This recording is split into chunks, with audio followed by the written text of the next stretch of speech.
Springs Architectural Review Committee.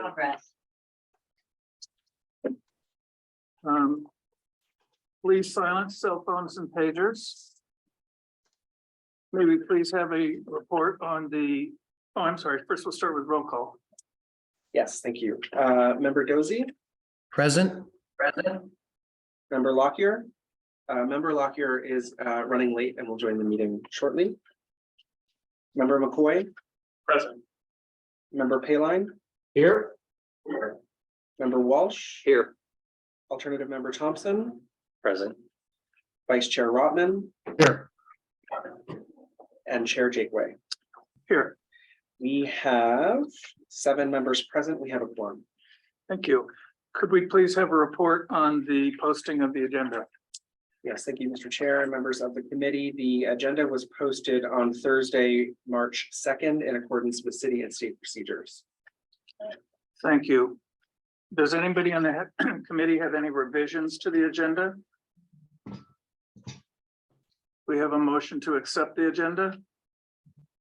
I will so move, Mr. Chairman. Thank you, John. Second. I'll second. Second by Dan. All in favor? Aye. Any opposed? Aye. Great, thank you. Since this is a public hearing, audience members are permitted to comment on any issue that's within this committee's purview. Comments on an item appearing on today's agenda are made at the time that that item is presented. If anybody would like to speak on an item that is not on today's agenda, you may speak now. Each speaker will have 3 minutes. Nobody present wants to speak. I can see. Anybody in the waiting room want to speak? I see no one in the waiting room wishing to speak. Okay, thank you.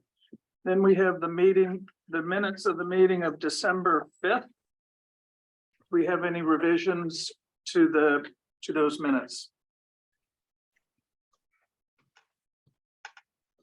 Do we have a motion to accept the minutes? I'll move to accept. So move, Mr. Chairman. Okay, and we got a second. All in favor? Any opposed? Okay, we'll now go to item number 2, unfinished business, which there is none. So we move ahead to item number 3, a request by Studio AR&D Architects on behalf of Pinnacle View LLC for major architectural and administrative minor modification applications to construct a 5,198 square foot single family residence with a maximum building height of 25.6 feet on a 22,610 square foot undeveloped hillside property. Could we have a staff report, please? Yes, thank you. Good evening. The proposed project is a construction of a new single-family residence within the Desert Heights specific plan area. And the proposed residence is 5,198 square feet in size on a lot which is 22,610 square feet. The applicant is proposing the building height of 25.6 feet, the maximum. And the applicant submitted an administrative minor modification in addition to major architectural application to request this proposed building height. This is a project site area view, and just to kind of give you the context of where it's located within the specific plan area. The project site is about 86 and it's currently vacant. It fronts a City View Drive and it abuts a pedestrian trail to the south.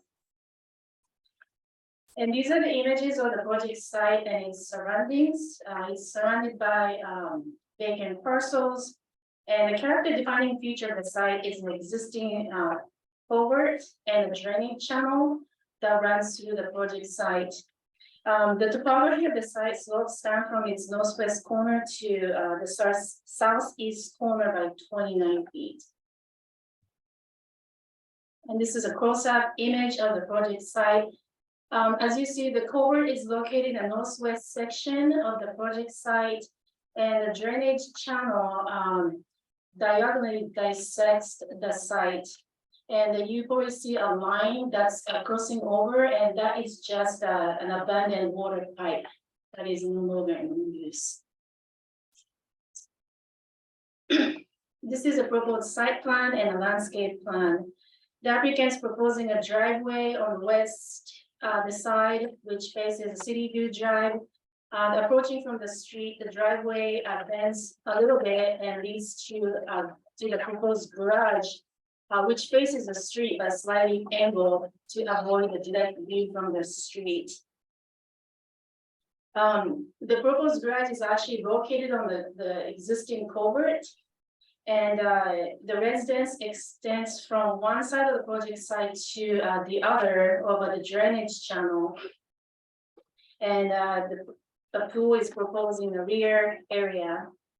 The proposed landscape design includes a group of Texas ebony, desert ironwood, coral brea, as well as other materials such as brittle brush, creosote bush, golden barrel cactus, agave america. This is a primary elevation of the proposed project. The applicant is proposing a charred wood siding for the treatment of the elevation, as well as a casting place concrete for the side elevation of the garage, the stucco and the metal eave. And this is the east elevation, which is the rear elevation of the project site. Again, the same materials are proposed, and this elevation will accommodate extensive grazing. And this is a south elevation. Again, the charred wood siding is proposed. The design does not really include a visible solar control element where the bedrooms are located. And this is a north elevation of the residence. Again, similar architectural treatments proposed. And the proposed building materials are consistent with those that are proposed for other elevations. These are section drawings. The bottom image shows the section drawings of the proposed garage over culvert. So this image shows a garage as well as a structure support in the back. Excuse me, structure support below the residence. And this is to show the proposed living room, which crosses over the drainage channel and connects the two parts of the project. And the project proposes a stepping design to respond the site's topography. Again, the stepping designs proposed, and the project is proposing the maximum building height of 25.6 feet, which is measured at the highest point where the living room is located. And due to the site's rather complex topography, it is very difficult for the project to be contained within the 18-foot building height below. And these sections are just to kind of exhibit the challenges that this project site is facing in terms of topography. And even though the project does include areas which exceeds the 18-foot high building height below, the vertical height of the building is usually contained less than 18 feet.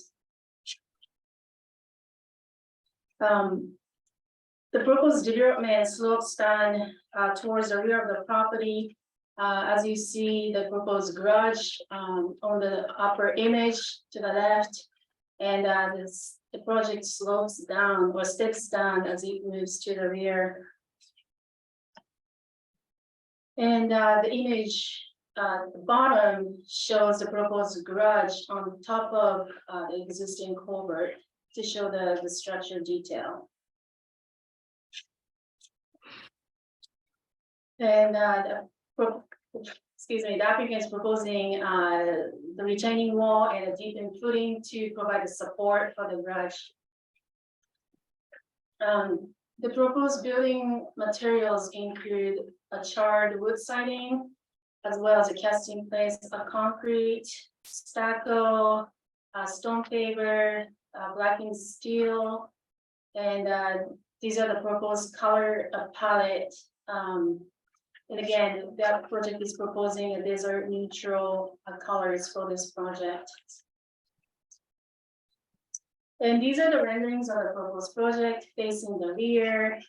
And the project retains a strong red rectilinear form, very strong horizontal profile, a mix of vertical and horizontal element to achieve the desert modern architecture. And these are the different images of the proposed project. Again, looking at the bedroom number 2 from the street, as well as the rear elevation where the pool and outdoor living space is proposed. And additional images of the proposed residence. These are particularly rear view of the property. And the details of the proposed living room over the drainage channel and how the building elevation is going to appear in the area. And lastly, this is a roof plan. The applicant is proposing the roof color of, even though it looks beige or a little bit creamy in color, but according to the plan, that's going to be gray roof. So based on the submitted materials, the project conforms to the development standards except for the building height of 25.6 feet. The applicant submitted an administrative minor modification to request a deviation. And then also the project meets the architectural and hillside review criteria as well as Desert Palisades specific plan design guidelines, except for the architectural treatment of the south elevation, which is lacking any solar control element, particularly the area where bedrooms number 2 and number 3 are located. Considering the site's condition, staff finds that applicant's request for A&M approval is justified by the existing conditions, and the project is in conformance with applicable regulations and guidelines with the implementation of the conditions of approval. And the conditions of approval will not really alter the nature of the project or the character of the proposed design. And for these reasons, staff recommends ASC adopt the resolution and approve the project subject to conditions of approval, which include but are not limited to the incorporation of a solar control element into the architectural design of the south elevation, specifically the area where the bedrooms number 2 and 3 are located. And this concludes the staff presentation, and the staff and applicant are both available. You have any questions? Thank you. Thank you, Noriko. Before we get to questions, I want to point out that Sean Lockyer has recused himself from this particular item. He'll be joining us later. Do we have any questions for staff? Noriko, I have a quick question as I'm looking at the site plan. They have some mechanical equipment that's literally against the wall at this property line. Is there a setback requirement for mechanical equipment in the residential building requirements? In reviewing the mechanical equipment enclosure, we typically apply the same regulations for walls, because essentially the equipment placement and enclosure is, I guess, functions in a similar way as a wall. So if it's 5 feet, then that's permitted, or that's something that we would generally approve. But there's not a setback requirement for noise mitigation?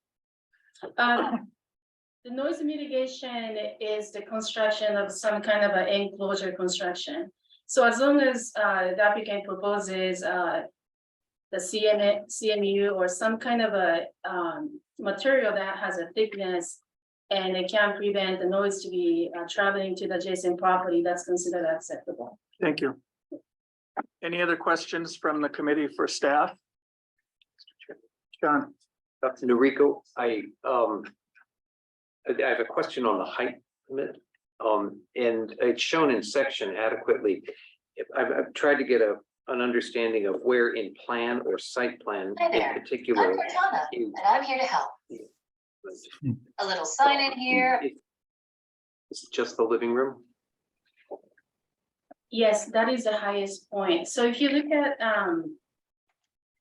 There may be a graphic in here. I just didn't see where it yes. expresses in plan. Yes, so the better, or the drawing that shows the maximum projection is a sheet number PL-14. Okay. Yes. So the area that's highlighted in orange or pink, I should say. So Right. that's the area that exceeds the 18-foot high building pillow height.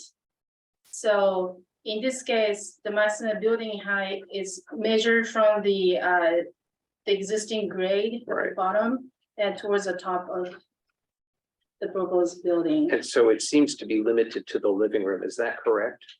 Yes, this is not the only area. If you go to sheet number PL 15, there's another section that shows a projection, but not as Right. significant as other areas. And the projection really depends on where the section drawings are taken as well, because of the topography of the site. Sure. Yeah, Yes. no, thank you. And a question for you on sheet PL3. There's indication, of course, of the setback line, and then in red, I see, are those requested encroachments? Yes, those are the projection of a minor architectural features such as wind walls Right, and roof overhang. In the staff report, page number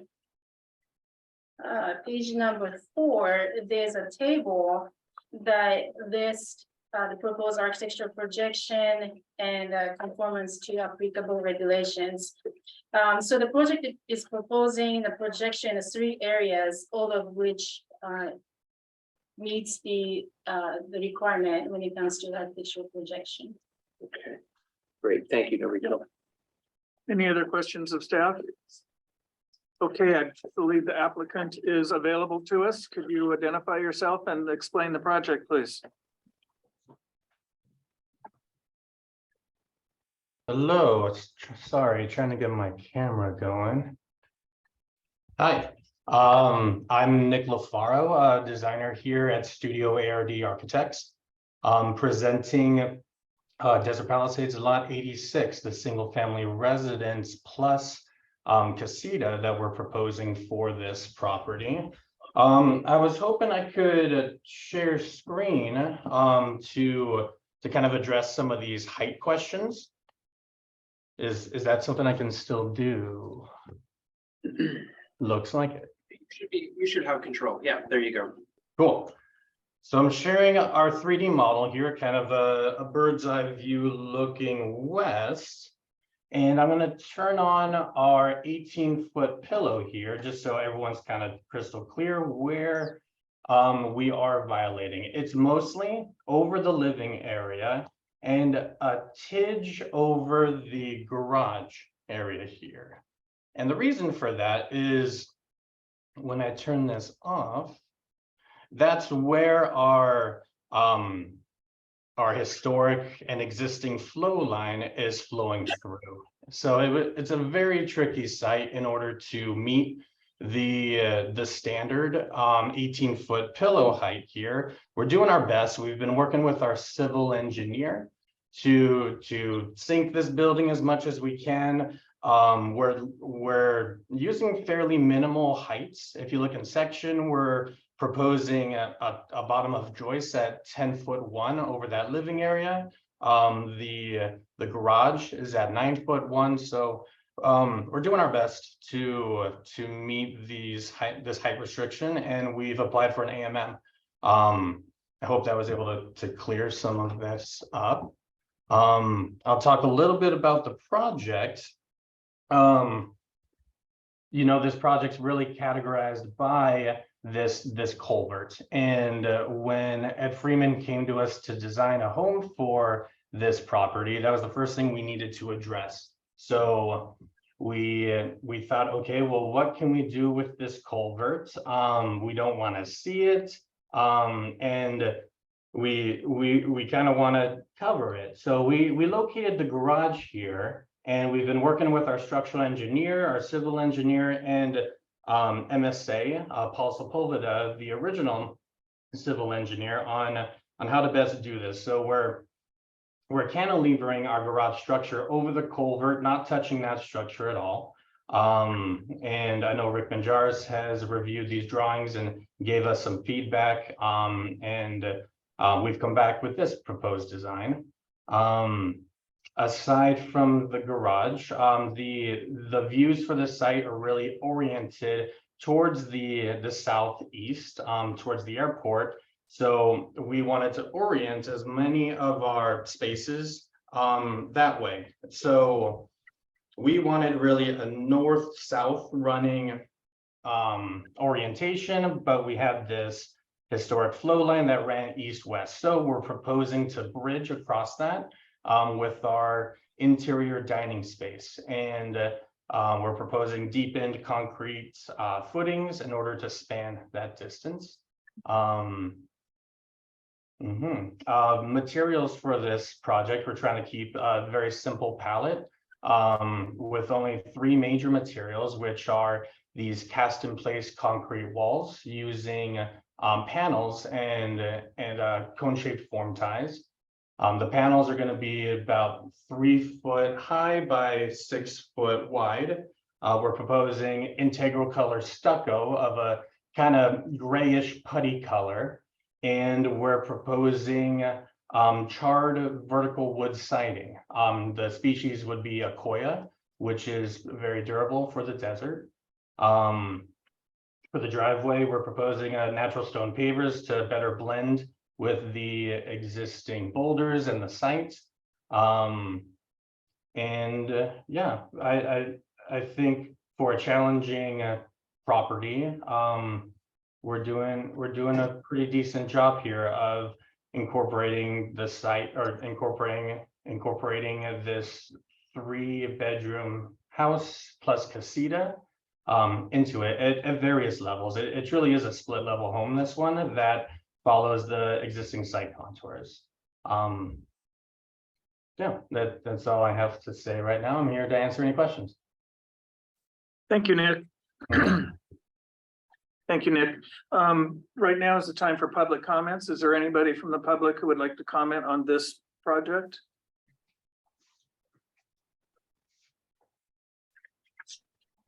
Okay, seeing none. Questions from the committee for the applicant? Evelyn. Yes, Dan. Hey, Nick, on the Hi. solar panels that are going on the house, you have them on the highest peak, which is on the dining room and the living room. Have you considered moving those down onto the 2nd and 3rd bedroom so that it doesn't increase your height of the building overall? Our concern of putting it on the 2nd and 3rd bedroom is, if you look at the site plan, these and some of our 3D views, this is really the first thing that people are seeing as they're kind of coming off the street and they're diving down to head towards the garage. So that was a concern of ours, locating them there. I could see us maybe getting more over on the master bedroom, the bedroom 1. And maybe I think there's a lot more room to get them over the kitchen as well. I hear you on this highest peak portion.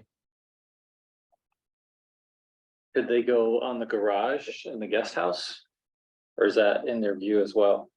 The garage would be in your view. The guest house, I think we could maybe get about like 5 or 6 panels on there. And maybe there's a way that we can screen them with an architectural feature too. Had you planned on laying them flat on the main section of the house or the living room and the dining room? We wanted to get a 10-degree slope on there to help with our solar gain and So maximize. how much would that 10-degree slope increase the overall height then? It typically brings them up about 6 to 10 inches. All right, thank you. Any other, excuse me, other questions of the applicant? I have a John couple. McCoy? Hi there. Looking at the pool, any fencing, safety fencing around in that area? Yes, I'm going to share screen again. We had sent this to Noriko. I'm not sure that it made it in time for. Oh, it is in the packet that you're looking at. Hold on. I'm going to highlight it in a red. We show it. Actually, it looks like this is getting drawn in blue.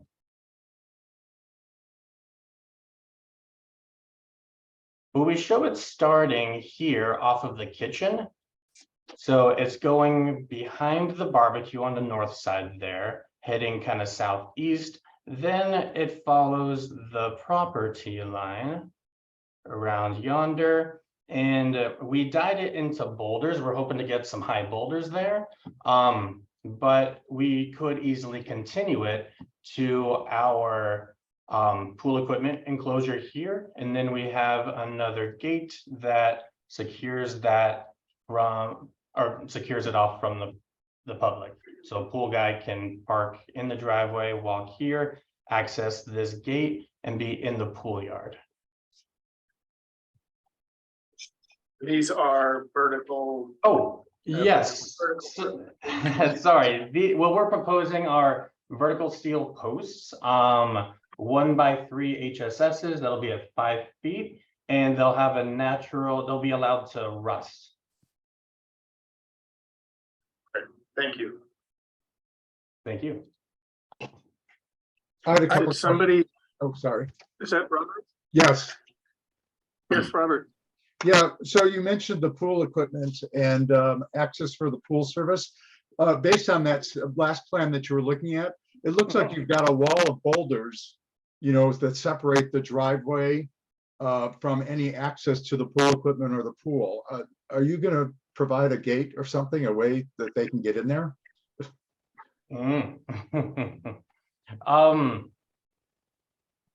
I think what we need to do is reevaluate these boulders. Our plan was to set them in a way that they could act as steps for a pool man to or woman to come up and pass down here. We also have this 4-foot fire access that continues around bedroom 2 here. So a pool man could either walk down the driveway or they have a parking space here to come across. Okay, well, you might look at that and try and find a simple way for them to get there. We can do that. We can do that. To me, the simplest way is we'll reevaluate our boulders here and create concrete steps that walk down a pathway here. And then the other question I have is, and in the master bedroom, the primary bedroom, the bathroom, you've got like a wall of glass right outside the shower and the tub, looking right to the neighbor's property. And I did look at your landscape plan, and you have some trees and other plant material, but there's still a dead-on shot right into the shower from your neighbor. And so, any thoughts about that? Yeah, our thoughts are we've got top of concrete here at 985.5. We've got a finished grade here of 990. So I mean, it counts down 89, 88, 87. Our thoughts were whoever builds here, they are going to be higher. We think we can get some bouldering going on here and get a well-placed tree here to help with that visibility. Okay. Yep. And then this was just a small thing. If you go to the kitchen, and Sure. it looks like you have sliders. It opens up to a bar, I assume, indoor, outdoor kind of bar. Yes. So, but the way they slide into the pocket from the kitchen, from the inside, there's no way really to make that work. You have to stand here and reach over, climb on top. Yeah. Motorism. Yeah, we've actually done this in the past, and it worked. Okay.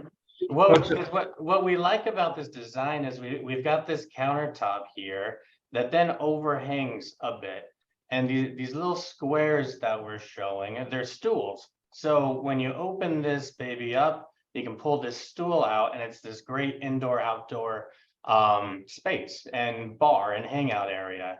What people have done in the past is if they couldn't reach over that, they've just unlocked it and they come outside.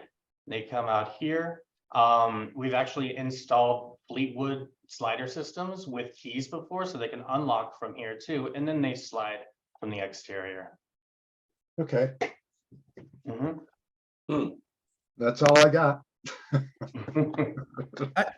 I have a Thank you, question. Robert. Nick, I have a question about your driveway. Sure. It slopes about 6 feet from the street down to the garage door. And you're showing one parking bay that's out of the driveway that could be the backup space. But I worry that when service people are there or guests are there that are parked there, then that homeowner is gonna have to back backwards up a steep 6-foot sloping driveway and a curve then out onto the street. It seems pretty unmanageable. Mhm. Now, I think maybe if the turnout space that you have down below was doubled in width, so you could have more than one car. And it doesn't have to be the same paving stones. It could be landscaping, gravel, or something to make it appear not as a hard surface. But I think I would really suggest you look at the maneuverability issues for getting out of that garage. Okay. Yeah, I hear you. And then the other question is the spa, the hot tub. How do people who are in the house access that? The spa and hot tub? Yeah. Yeah, so we have sliders here from the living room. And we have the pool, the tanning shelf coming right up to it. So we're kind of working some engineering here and kind of using our house footing as the bond beam for the pool, which we've done in the past. But we're keeping about 5 feet here, so at this lead panel. So from the living room, you can still come out here and use this spa. It seems kind of awkward to be walking through the living room in your swimsuit with wet feet. Mhm. Was there any consideration given to putting the spa over adjacent to the master bedroom patio where it might be used the most anyway? There was. We actually wrestled with that a lot, Tom. And we have old plans where we were stepping down to a spa here. But man, we were really struggling with the grading at this area. So we kind of ultimately brought it over here. We were also thinking accessibility wise, I don't know, maybe guests wouldn't feel comfortable going and using that spa if it was right outside of the master bedroom. Right, okay. Mhm. From the committee, John Walsh has a question. I do, and it pertains, Mr. Chairman, to the vehicular access issue. I assume that there was no programmatic request for guest parking of any sort. Only this hammerhead area. Okay. Yep, but what we would be open to is similar to some of these other projects we've recently presented, like on lot 10 and lot 103.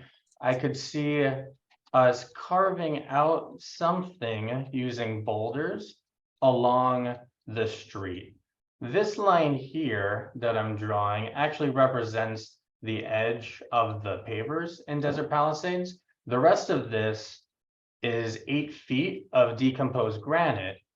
What we're doing on other properties is we're continuing that decomposed granite into little carved out areas where we encourage guests to park. To me, this might be the only place we can do it. I don't see enough carve out area here, north of the driveway or south. Yeah, it just seems like something I would encourage, and it's come up on some other projects in the area. Yep. And it'd be that difficult to do, and you could get a safe place to pull your car clearly off the road. Yep. And you could invite 10 people to your birthday party.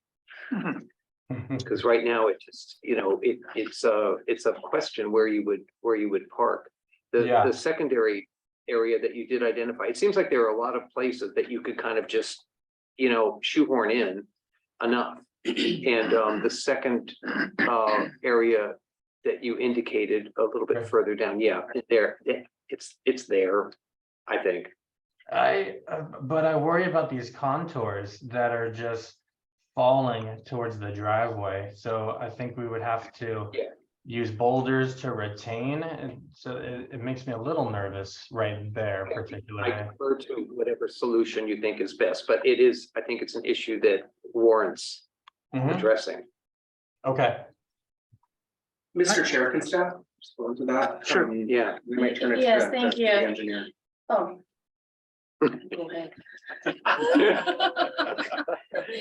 By all means. Answer. The little diagram that Nick had put up there showing where they could potentially widen the edge of the road. Which is the green area that he has up there. That area there is directly over the top of the culvert. That is ending up under the garage. So you can see the pipe going across the road right there in the red. Yep. And I believe on either side of the road up there, Nick, if I'm not mistaken, I thought that there was the Palisades guardrail system. That was along there. Didn't they have their stainless steel cables and pipes running across there to protect cars from going over the edge and hitting those head walls? Yes, that is true. So that would not be an option. Right there, those pipes with the cables, Got it. you have about 5 feet. So that would not be an option. Yep, that is true. If you may, when Mr. it Chairman, comes to, Mr. Chairman, I have a question for Nick. Yeah. Oh, that's Tom Dusty. Yes. Yes, Tom. Nick, is there any restrictions or I notice on the grading plan, you know, there's quite a difference in grade between one of the entertainment patios in the back and the actual drainage channel itself. Is there any kind of safety barriers or, you know, it's almost 12 feet in some areas up to even 13 feet difference in height? And how is safety addressed there? And then secondly, is there any, how tall is the actual culvert itself? I mean, could somebody go in there and is there any screening or? Okay, I'm gonna address the first question here. So, is everyone seeing my screen okay? I have a 3D model? Yep. Yep, so, Yes. Safety. We are proposing a bridge that kind of connects across here. And with the pool wall itself is actually gonna work and be designed as a retaining wall on the south end. On the north end, we're gonna be building another concrete retaining wall. We're gonna be incorporating boulders to kind of help dive that down. Looking at this though, I see that we need to add some railing here and here around the pool, wherever people are walking. So I'd be happy to work with Noriko or anyone on providing more details and locations for the railing there. I'm now gonna kind of dive under here and fly us over to the culvert, which when you walk that culvert, it's about the hip height, about like 3 foot, 3'3" or so, and it has an oval kind of shape to it. In order to access that, people will have to come onto the property, walking down the driveway and walking down boulders here in order to get inside of that culvert or climb through from the other end of the street. And is there a requirement that it be able to be maintained or cleared or, you know, through, I don't know, through the HOA or even the water district? I think I need to defer to Rick on this item. Yeah, one of the requirements that we will have is that they need to provide some kind of evidence from HOA that HOA and the property owner will be okay with a reciprocal agreement for maintenance. Because that culvert does belong to the HOA, does not belong to the city or RCFC because it's private. So they would have to provide something along those lines before certificate of occupancy. At the bottom of that wash as well, one of the requirements is that we said that we would like to see, you know, some riprap boulders, something concrete in to prevent the scour underneath the house and prevent the scour rate underneath the whole thing. It could be, you know, masked with some gravel and that sort of thing, but just to protect everybody involved. Okay, thank you. Any more questions from the committee for the applicant? Okay, thank you, Nick. Thank you. Committee members, discussion?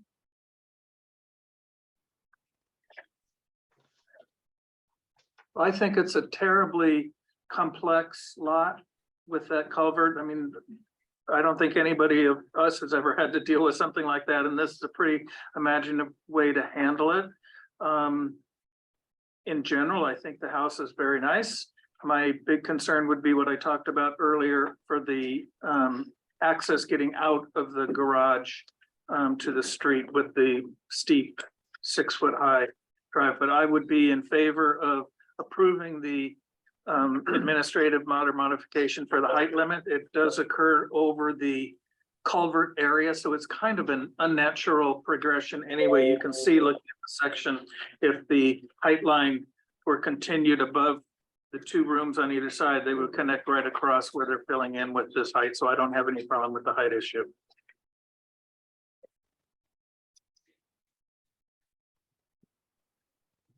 Other comments? I just have one additional comment regarding the quantity of landscape lights. I know quite a few of them are the smaller puck type lights, but I believe there's a total of 67 lights on the site, and I would like to see them kind of revisit that to really, so we don't get so much light up on those hillsides.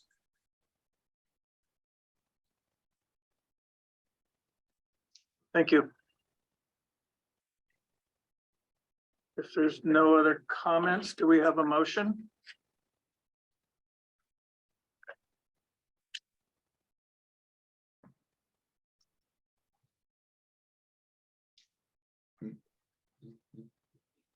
Well, I can make a motion to approve as submitted, including the AMM. And is there anything else, Chris, specifically that we have to put in the motion? No, no, Mr. Chair, I think that covers it. Okay, thank you. Do we have a second? I'll second. Second by Dan, all in favor? Aye. Any opposed? Thank you. Thank you. Thank you, guys.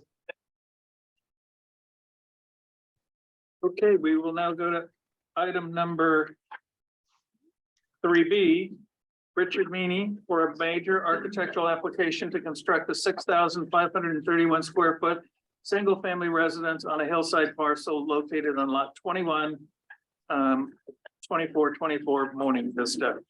We have a staff report, please. And before we do that, I want to note that Sean Lockyer is now joining the committee. Thanks, folks. Sorry, I'm Well, it worked out. sorry. Okay, staff report, please. Just one moment.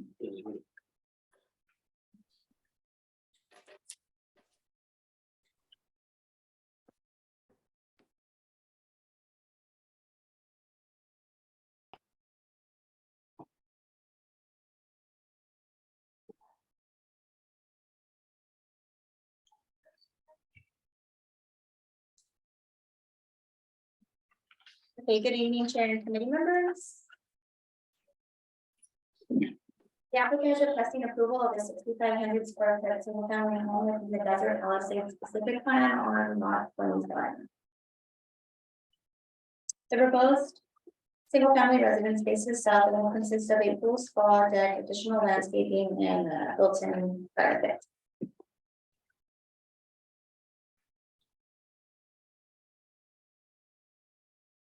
So changes to the plan include a height increase of 2 feet above the color line. An A&M application is required in condition as part of this application and will be subject to approval either by staff or ARC. So the proposed residence sits above an existing arroyo, however, it's not within the waterway area. It is a proposed 20-foot high home, single story. You can see.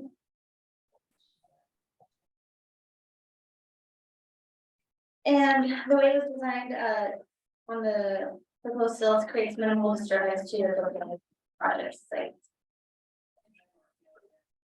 So the applicant is proposing additional landscaping with respect to the no-build zone located on, I believe it's the north. Landscape is desert, the full landscape consists of desert appropriate landscapes such as agave and desert spoon and barrel cactus. They are proposing additional lighting within the landscape area. And those lights will consist of 2,700 warm white lumens. So the proposed material consists of wood siding and coir wood, which is appropriate for the desert area. They are basically the house consists of the coir wood and concrete, so it's a mix of the two. We've got a natural gray wood, so it's concrete as well, with decking and I guess natural footing for the floor. There's photos, renderings of the home. This would be the rear. And the side. So you can see from this screen, the garage is located, it does face the street, unfortunately, because of the way that the lot is curved, it's not able to really be screened from the street. But they did it in such a way where you can turn it from the driveway, so it's not directly facing. Vista. There are additional renderings.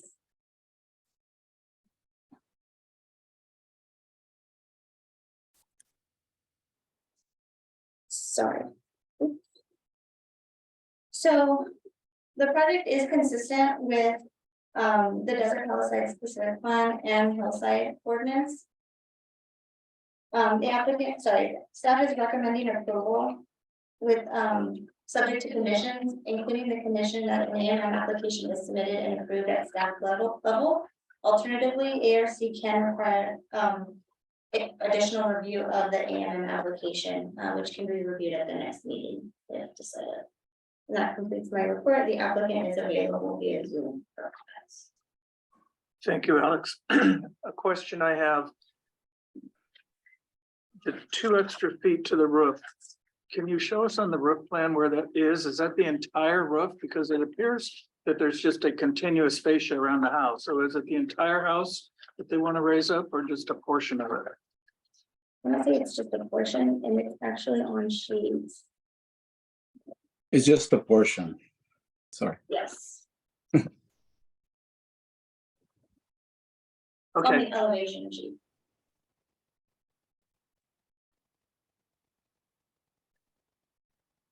A21.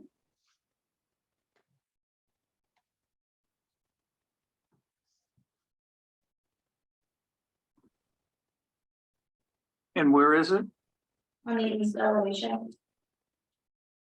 Where they have it made from the top of the roof towards the floor. So it looks like as a result of the grade slipping down there, it's running into a similar issue as the last project, and that the measurement of the roof line there is. Right. Okay, thank you. Any other questions for staff? Okay, I've been told the applicant is here. Could you please come up, give us your name, and you have 10 minutes to present the project. Yeah, hi, my name. Jorge, I'm the applicant. My name's Rich Meany, and this is Jorge Garcia, and he's the architect, and he'll be happy to answer any of your questions. Okay,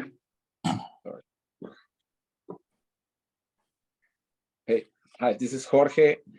I'm the designer for the project. Well, basically the concern I talked about the 12 feet, it's only a portion of the house. And the reason why we believe it's not too bad is we try to keep the existing lot as intact as possible. Actually, it's totally intact. So there is this dry river that we raised the house to be able to let the water go through. We could, well, if you take the dimension from north to south, if you make a straight line and you do an offset of the 18 feet, all the house will be fine and below that pillow line. So that's why we believe it's something that it's trying to achieve to keep the as much nature as the site possible. I think it's important for the project, for the architecture of it, because we could have just put dirt on it on that part, because it steps down and it steps up again. So we could easily change the topography and be on below the pillow line, but we try to keep it as intact as possible to preserve nature. So that was the main thing. I don't know if you guys have any other question.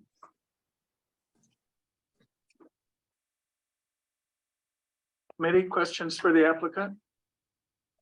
Before we do that, now's the time for public comment. If there's anybody in the audience who would like to make a comment on this application, now is the time. You would have 3 minutes.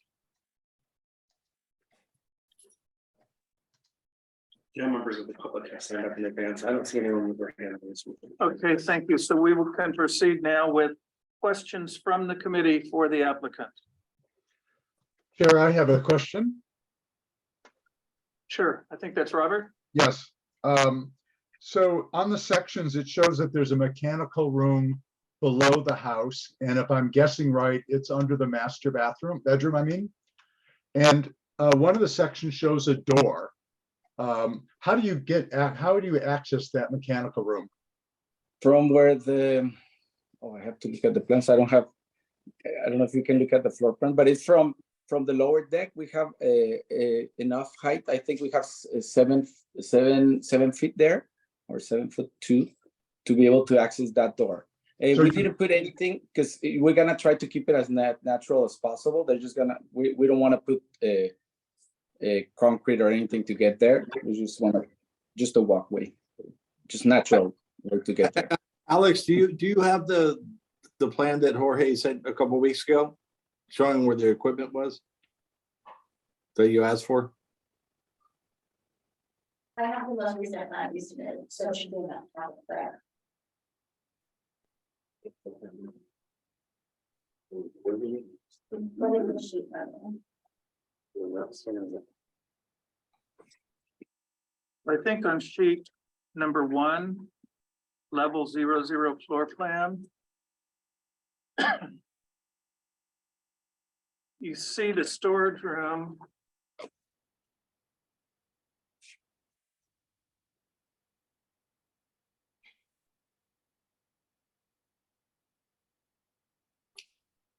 I don't know if the mechanical equipment is in the storage room. Then there's a door that leads out from there, and you would be underneath the wooden pool deck above. And it looks like you just walk either direction and you're out from underneath. There is on the outside of close to the garage, it says a note about HVAC equipment, and that room we're gonna use it as. No, I was talking over next to the swimming pool. He's talking about the pool equipment where we're keeping it under the deck. It's under the deck. It's not under the master. Yeah, it's under the deck. We worked with Alex on that a couple of weeks ago and changed it. Yeah, it's there on it's. I cannot share my screen here, but it's shown there under the deck, outside of the master bedroom, below the master bed, outside the master bedroom. Yeah. You cannot see it from the street at all. Yeah, it's on that one section one on Mhm. sheet, what's the sheet number here? I must be 5. Oh, no, sheet 2, I guess it is. It's shows the mechanical room in section under the master bedroom. And there's it looks like there's I'll call it a tunnel on each side of it. And so you're saying that it's access from the side From the, toward the garage? actually, from the other side, you can, it's better to access from the other side because the topography goes down directly to the ravine. Okay, Okay, so it's better to access from the area where the ravine is. so you just walk- you'll be Yeah. walking under the house to get to it. Yes. Okay, all right, Mhm. thank you. My question would be, how does the pool service people get to the swimming pool? But the equipment is into How to the, get up to the pool itself? to the house, through the house. Through the house? Yes. That doesn't seem very practical. If the homeowners aren't home, they aren't gonna have their pool man have a key to let them walk through the house. Well, we can adjust that so there's a stairway so they can get up to the pool deck. It's not, I mean, they're gonna park on the street anyway, walk through a path, get underneath the decking to get to the pool equipment. We can figure that out. That's actually a good question. And then probably the more significant question I have is, when we look at the renderings, the fascia is shown as, I'm guessing, 12 to 15 inches thick, and it's just a flat surface. But then when we look at the elevation drawings, the fascia has some detail to it. You're looking on page 4, and it's also called out as a roof, as a concrete roof. Is the roof of this house really poured concrete? We're designing the structure now and it's wood and it's gonna be a 4-inch fascia. And then recess is, if I think it's 4 feet or 6 feet back, it's gonna have the another fascia around another 10 inches, because that's where the beam of a structural beam is gonna be. What you're gonna see from the street is just basically, for the first part is gonna be just 4 inches. Okay. Then it's a steel beam. Mhm. The steel beam is below, but then on the roof there is a like a small parapet, kind of, but it's considering the height already. So is that parapet shown on your roof plan on page 1? Yes, yeah, that's the one. The idea is we like to keep the look of the roof as thin as possible. So what you're gonna be seeing when you're like close to the house is only 4 inches of the roof. The cantilever roof, that cantilever is only like 4 feet. In some parts, I think 6.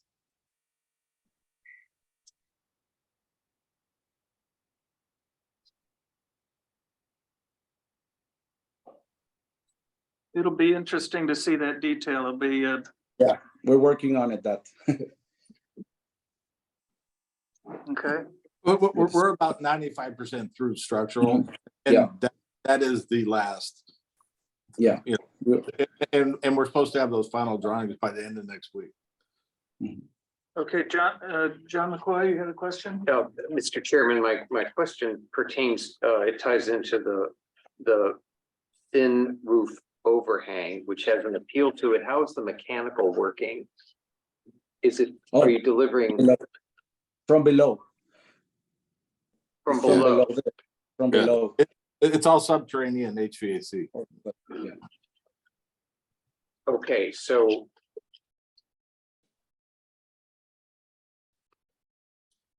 The only thing that'll be in the ceiling would be the electrical and PEX.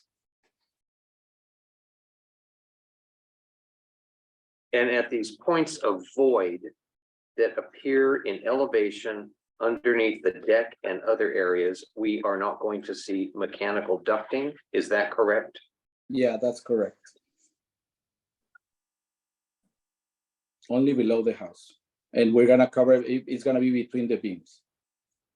So you're not gonna be able to What see. about along that same question, while you're on the topic, John, Turn on your microphone. along that same question, John, I just wanna keep going on that same line. Please. Plumbing vents. What about plumbing vents coming through the roof? I was gonna ask that because it's still called out as a concrete roof. No, yeah, it's gonna be a wood roof. Yeah, so it's gonna be the standard plumbing vents sticking up. So are there gonna be a bunch of roof penetrations and PVC pipes sticking up through the roof all over the place? What are you doing about that? Well, we haven't worked on that one, but we'll avoid that. We'll try to make it as minimal as possible. Yeah, our MEP group has started, they started last week. I mean, I don't see why we'd have any more than anybody else. So. Mhm. Yeah, I'd like to, because there's a nightmare situation or two on one house up there, but the rest of them are trying to gang them all up and really minimize them or tuck them into like a dog house or centrally locate them all. Is the hillside development, so everybody's got to look at everybody else's roof. Some of them are doing it really responsibly. No, One or totally two of agree. them look.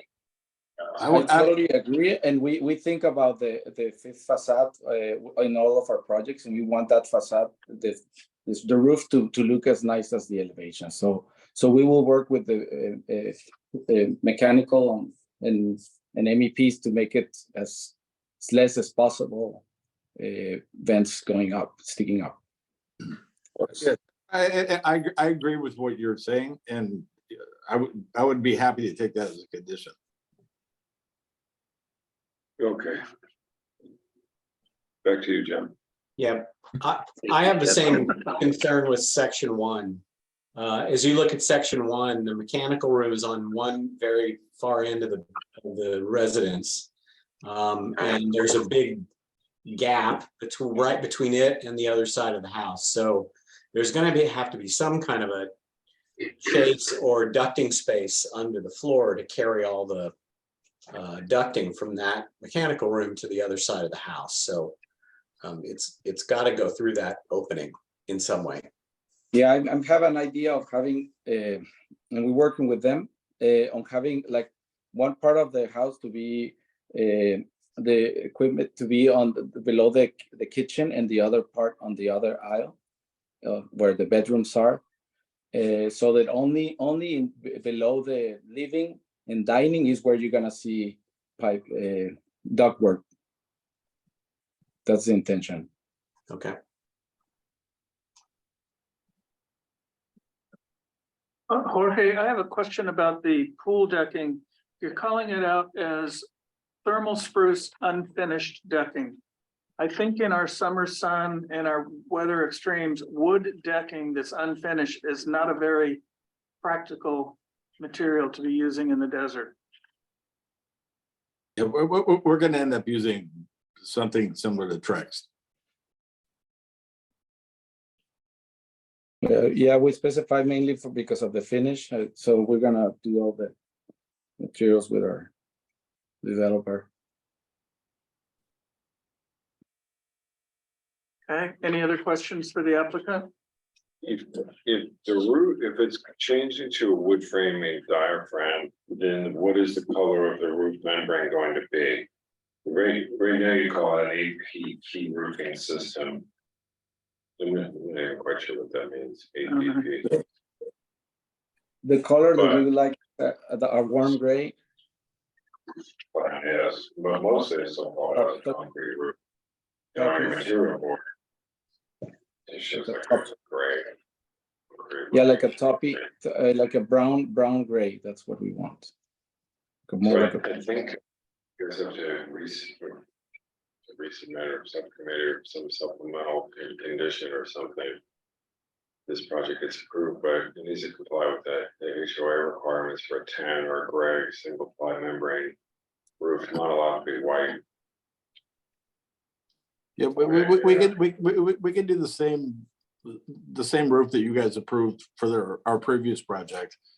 That's not a problem because it works with both houses, you know, architecturally. So I don't remember. I don't think it's a problem. Whatever, whatever you guys think would be fine. Okay, I don't remember what that other thing was. But then just assuming it's like a TPO fiber tight or roof system, 45 mil or 60 mil membrane, single ply membrane. Something like that, tan, gray. And you guys are okay with gray? It doesn't have to be tan or white? Yeah, we are. Okay. Mhm. Can't be white, tan, brown, or gray. Gray's Tan. actually worked out better Tan. at times. Tan, Or what do we do for lot 21? That was tan, wasn't it? tan. Yeah. Yeah, the same thing. Yeah. I'm sorry, lot Sometimes- 64. The thing is, as you look at the site, it's gray. The boulders and everything. that are Yeah, up there. that's true, and that's why I said sometimes gray has worked out, it looks better, and it's dirty in a month anyway, gray looks like it does before. I would prefer gray. Wasn't really sure it was an option, but I would certainly prefer it. So. Okay. Any other comments from the committee? Questions? Motions?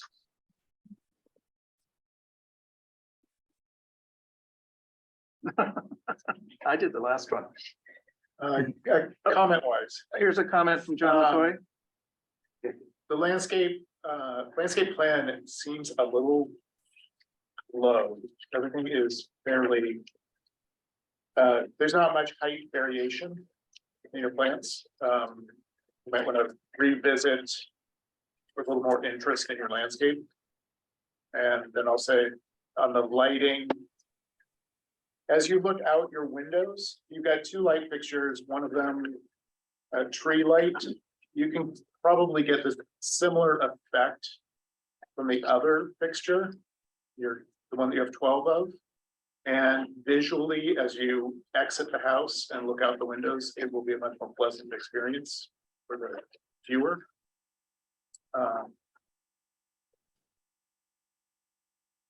Yeah, the service for the pool is definitely a concern. Mhm. And It really shouldn't be. I mean, we redid all of that a couple of weeks ago. I mean, and as far as the landscape lighting goes, well, you guys made the same comments on the last house, and we went back and redid it, and we're happy to redo that again. yeah, I'm not saying it's bad, it's just I think you'll have a more pleasant experience visually if you switch the smaller, tighter picture, not looking at as much of the lens and glare. Yeah, the comments you guys made last time, it ended up as a much better situation for us. So we'll do the same thing. It's the same landscape architect. So. Okay, thanks. Any other comments? And we want the house to work, so we'll make sure there's adequate access to any of the utilities, HVAC, the pool equipment, etc. My biggest concern, and Chris, maybe you can help me, is the fascia detail. We really have no definitive idea of what that fascia is going to look like, what the material is. So I would want to see that detail again before this project is approved.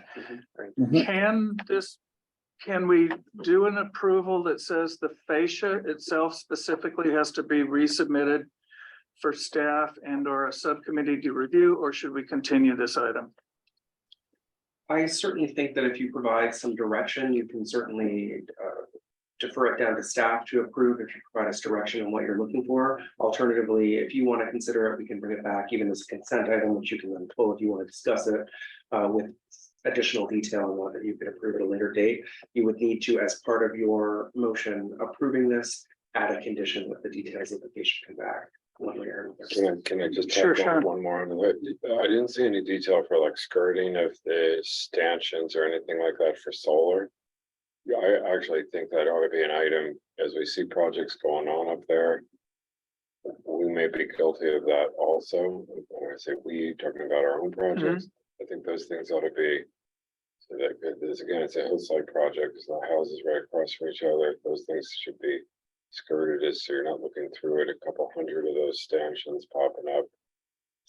So There's no need for lots. I think that it would be my suggestion that we continue this item till we get proper definition of the roof. What the material is, the detail of the fascia, the detail of how even though it's a low slung solar system, how that is going to be screened, and vent locations. And I would request you guys approve it and give us conditions, and we'll come and we'll bring them back to you. I mean, it's a little bit difficult to kind of just send us off like this and to try and fix it. I mean, can you give us specific, you know, because we're going to do what you guys want us to do. Is that possible? Mr. Meany, we're actually in conversation for the committee members, so the chair would need to yield the floor to you. As the chair, I would look to you if you're willing to intervene. let's continue with our discussion here. And I think, Mr. Chairman, you made a motion and I would second it. And I think that the struggle here is that there's a gap. If you track the comments, there's a gap between what is presented as a pretty pristine, pulled together series of elevations, and the practical functional execution of construction documents that will end up impacting and shaping what we're looking at. And so it's a little bit hard to just give a list of prescriptive things to do. I think it's the opportunity for the architect to crank it out and get this detailed to the point that we can have a peace of mind that an approval is appropriate. Okay, so you have seconded the I did. motion. All in favor? Oh, 1 second, Sean. Would you repeat the motion, please? I wanted to tack on a couple comments to help with their mind at ease. Yes, okay. As a member of the board, I'd like to put their mind at ease. I know the board, I'm pretty comfortable in saying that we do these items, nobody's here to, you know, pull the slipperoo on you here either. There's a couple of items we're asking for. It's pretty simple and pretty cut and dry. With clarification of these few items, don't slow down with what you're doing. It's going to change the structure on you. A couple of clarification items. I don't see it slowing down the schedule of your project. I haven't experienced those issues myself. I'm hoping we're not slowing your project down or doing anything in your critical path. See it that way. Well, and to kind of follow up on what you're saying, I think in general, we like the project. It's just these details that we need to get worked out. Just the fact of adding a stairwell to get up to the pool, that could be a pretty significant little extra that has to be addressed still. So I think to finalize those details and come back to us with a resubmittal. And as the planning director suggested, when we look at it, it might be such that we say this just goes on the consent agenda because they were able to do everything we asked for. We just want to see it in writing and drawing. And it's not our place to design the fascia. It's our place to review the fascia that the applicant would like to propose. Chair, can I add, well, first of all, I want you to repeat the motion, but secondly, can we ask them to also address the underground ducting, especially in the gaps between the mechanical room and the structure for the footings, foundations for a house? Because I think actually the way that's going to be framed, that section is going to be much deeper than what we're seeing in the drawings. And I'm concerned that there's actually going to be headroom to get access to that mechanical room. Robert, that's a very good point, and I agree. So let me restate the motion that this item be continued and returned to us with all the details worked out on the roof fascia, the roof screening, the roof venting, the stairway or access, however it's accommodated, to get a service person from the driveway to the pool, and a layout of the mechanical equipment that is underneath the house so that we can see when you're on the side looking through that gap underneath the house, are we seeing round ductwork? Are we seeing soffits? How is it gonna be enclosed? Did I miss anything? No. Okay, and does your second still stand? It does. Okay, can we vote then? All in favor of that motion? Aye. Any opposed? Thank you.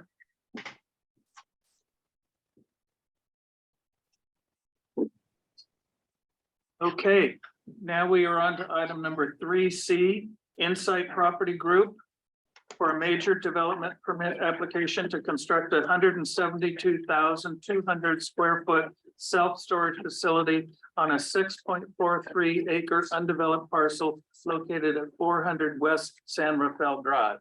Could we have a staff report, please?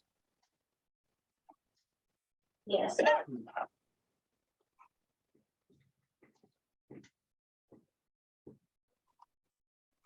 All right, so the applicant is proposing a 127,000 square foot self-storage facility within a maximum height of 30 feet.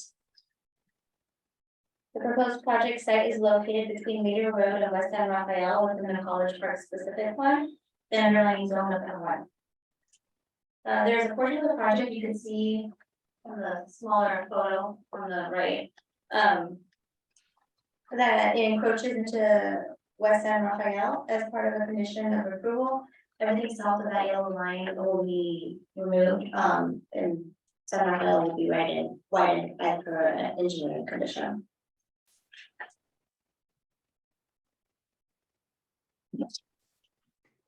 So the building faces West San Rafael and will have approximately 180 RV side boat storage stalls located in the rear of the project site. Along with the self-storage facility, the applicant is also proposing a wash station, which will be located on the west, along the west property line, adjacent to the proposed trash enclosure. There's the detail of the trash enclosure. So RV parking in the rear will be covered with metal carports, approximately 17 feet tall, and they will be located around the entire rear of the project site. The applicant is proposing landscaping along the perimeter as well as the front within the parking lot area. Towards the west property line, there's a 25-foot buffer, and that 25-foot landscape buffer. And that landscape buffer is to provide distance between the residents and the apartments that are located along the west property line in that specific group. So the applicant is also proposing solar on the roof as well as adequate parapets for screening of the mechanical equipment. Here are the proposed elevations. And the render. So the project consists of masonry block, stucco, and painted steel. This is the view from West San Rafael. And then, so staff is recommending approval of the project subject to the conditions of approval, and the applicant is available to answer any questions. Thank you, Alex. Questions from the committee for staff? I have a question. Robert? This was reviewed by Planning Commission. What were their comments? Hopefully, planning commission had really, they approved the project. Yeah, I recall that there was conversation around the improvements to San Rafael and pedestrian access. And so as part of the project, I do believe they will widen the road and build out the sidewalk on the San Rafael frontage of the project. I do recall that there was some conversation around the landscaping and their choice of trees, which I do believe the applicant addressed in their resubmittal to the ARC. So they can speak more to those changes when they speak, but otherwise, as Alex, and there was also some conversation around height and the height of the surrounding development, which was clarified for them in terms of the height of the adjacent apartment buildings as well as adjacent industrial uses along with Radio Road. Okay, thank you. Alex, can you show us where the adjacent residential zone property is on the site plan? Yes.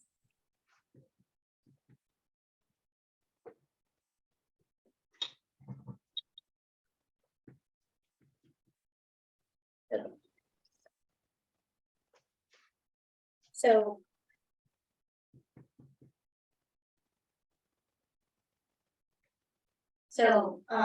This area right here, you can see where the house is, right? Would be where the apartment complex is. It only goes up to this area, about right here. And these are the parking stalls for the apartment. Use So the buildings themselves are off the screen, below the screen, and then those are the parking stalls. that are adjacent. And how many stories are the buildings that are off screen? And the industrial buildings on the upper part of this, I believe, are up to 30 feet in the height. there's one there. So on their project information that they have on their site plan, it indicates that the side yard setback is 25 feet where it's adjacent to residential. I assume that 25-foot setback would be to any building, so that the carports would be a building. So I think that the carports would need to be set back 25 feet from that residential property. Is that correct?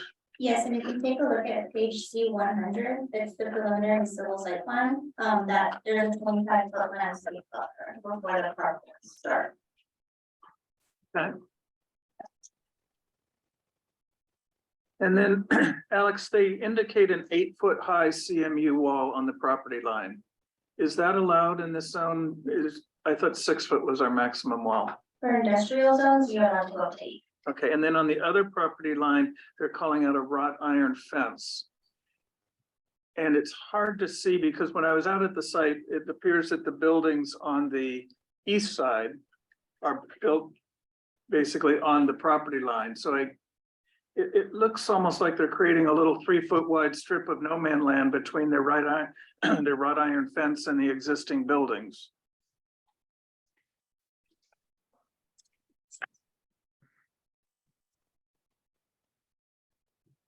Would that be this area right here? Yeah, The Yes. brown, just the brown area, you mean? Or the brown area, the landscape area? Sure, that's what he's talking about, though. yeah, that's the area. Any other questions from the committee for the staff? This is the point where we could have public comments. Is there anybody from the public who would like to comment on this project? Seeing none, we would have the applicant, please come to the microphone, identify yourself, and you have 10 minutes to present the project to us.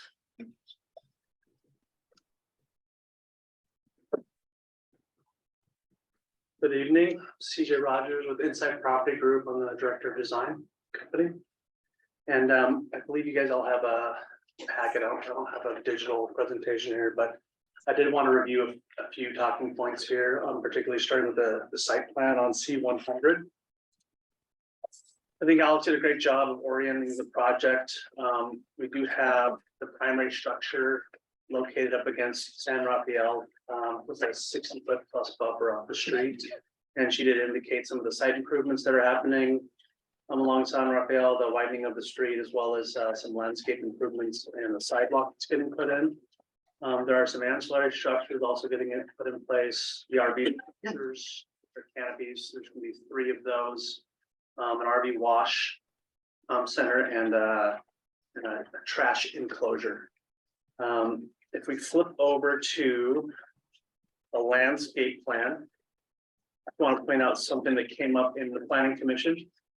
So one of the big comments was, one of the big talking points was this landscape buffer, particularly along San Rafael and Radio, which are the 2 primary streets on the north and south of the project.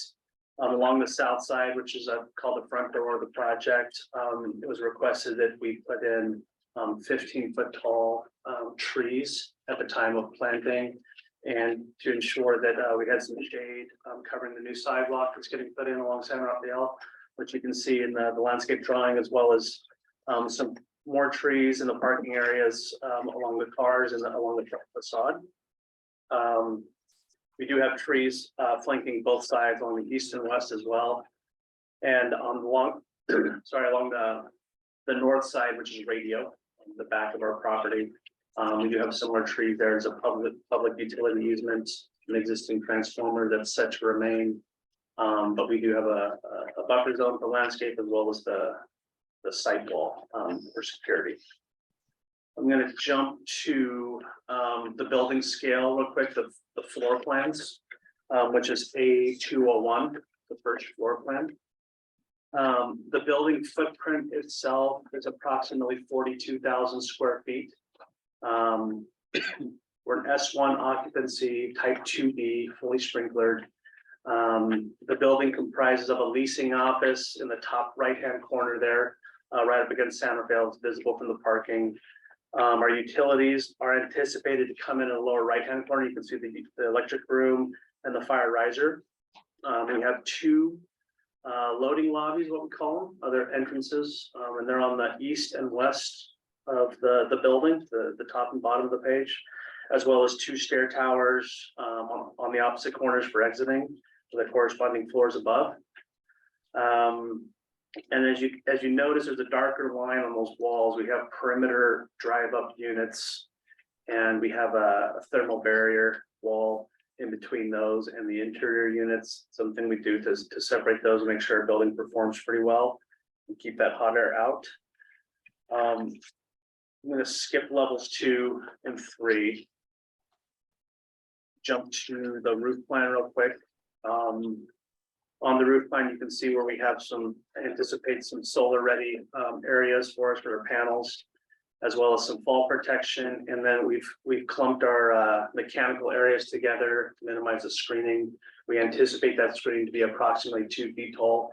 Our storage facilities typically don't have a large mechanical demand. The systems are pretty small, so the condenser units sit up more like a residential size condenser on top of the roof. We clustered them together with the screening all around those. I'm running out of time here, but I'll real quickly jump to some of the renderings in the back, which I think we can speak to the materials. We just go to A903 towards the back. I think it's a good kind of elevational view. This is the front facade of our building. As you can see, it's not a standard looking storage facility. We take a lot of pride in doing something that's a little bit more subtle, and we try to fit in with the context a bit more and work with the local communities on developing a product that's maybe not bright orange or something you've seen like louder architecture been done before. This one, this maybe looks more like an office building. You'd see like a garden style office. And although it's a 3-story facility, it's only 30 feet tall, which corresponds to our neighbors as well, the other industrial buildings. We have some glazing out front that's anchored by the leasing office in the bottom right corner. I think we can create a nice heavy shadow line with that wrapper that comes across the top. And then we anchor the left side with that metal panel core that you see, and then a little seam gap with a pop of color, subtle pop of color there. And in the foreground, we have one row of landscape trees, and then along the sidewalk, which is out of view, another row of trees with those 15-foot mature growths along the sidewalk. I think that's it. Looking for questions. Thank you. Yeah. Questions for the applicant from the committee? Chair, I have a question. First, we have Dan here, and then we'll go to you, Robert. All right, good. Don't lighting plan for the RV part, where how do you plan on lighting the area? Yeah, typically there's not room for light poles. Also, they tend to get hit, and we provide protection. If you look in the photo on the RV slide, we tend to mount the aisle lighting on the fascia of the RV canopy, and their downlights directed down at the drive aisles, and they correspond to the required foot candles. We don't overlight our projects. We're gonna hit the minimum. Very mindful about our neighbors and not gonna have any over spillage of lumens on their neighbor's property. Thank you. We can provide a lighting plan as well in pretty short order. You're not gonna ask what the temperature of that lighting is? The lighting side of the board? That's the lighting department over there. It is. Be under pressure. I don't have the temperature offhand, but if I was to guess, we're probably in the 3,000, probably a little warmer. We install all LED if they're adjustable, so it's not an issue for us to hit a standard.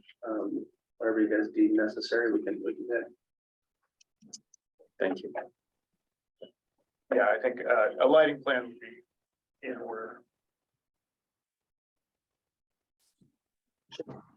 There, Robert, did you have a question? Yeah, what is the structure of the, what's the roof structure over the RV parking? The roof structure over the RV, so Yeah, what is it? What is it? light gauge steel, be like C purlins. Okay, and is it coated? Is there something? Galvanized.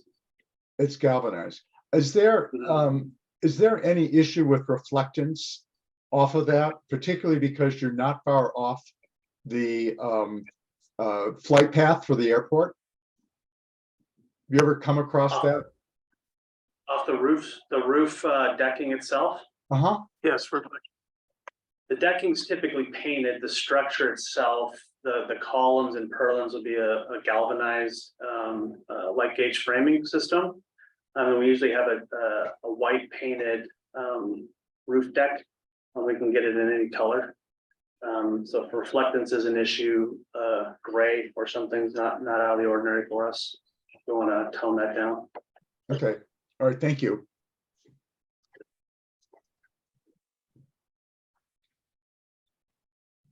Question I had was, you call it an RV dump station. Yes. What's involved in that? And does the city have any specific requirements for those things? Answer first. Okay, I believe where we stand right now, we're anticipating a holding tank for the RV dump that needs to be maintained, whether that's bi-weekly or monthly. But from what I understand right now, which I think it's currently getting engineered, we're gonna have a holding tank and have it pumped. Right so away. it's not connected to the sewer, it's pumped. That is my understanding, right? And Rick, is that the situation? Yeah, we had initial talks. We reached out to Veolia, who manages the sewer system. There wasn't exactly a clear answer to some of our questions regarding the RV dump station.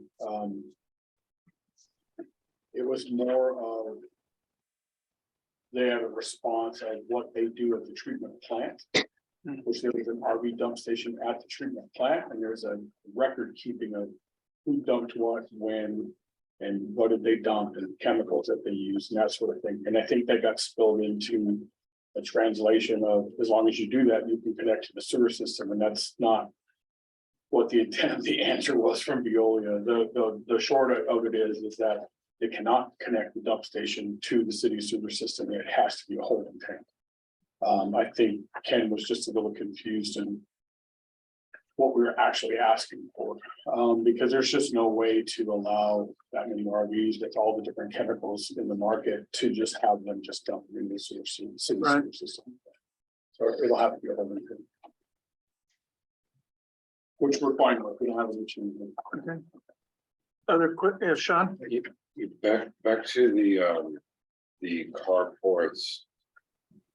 I think back to what John and Dan were mentioning. Is when you guys provide a section for that in more detail on the lighting, I'm not clear with the verbal description with what you're saying on how you're lighting the parking lot or lighting those driveways. But it'd be nice to get clear on how you're lighting that and shrouding those lights that light the actual driveways and how you're shrouding that, so we're understanding how that's lighting down and not out towards the neighbors and the streets and that kind of thing. So it'd be nice to see clearly how that detail looks blown up or like a section through there and explains that. In addition, it covers all the answers to the roof materials that other folks are asking about also. And I think that that can occur on your site plan C100. You indicate with some cut symbols that you have sections, but we do not have that sheet 101 included. So I think it would be good to see those site sections with all the details that Sean was just mentioning. That will also answer the question I had about the wrought iron fence that's adjacent to the neighboring buildings. Yeah. So if we could. Yeah, that fence, if you went down to the site, we have that building that's right on the PL. We have a little bit of concern about putting a masonry wall, obviously up against their building from a pure constructability standpoint. Open to ways to mitigate that, short of pulling the wall off and creating some security barriers on there. We don't want to have any dead space on our site either. Well, I'm wondering if you even need a wall, if they have a solid wall on their building, it might just need to be painted. And that's something we would have to talk with that owner as well. If we could do something like that.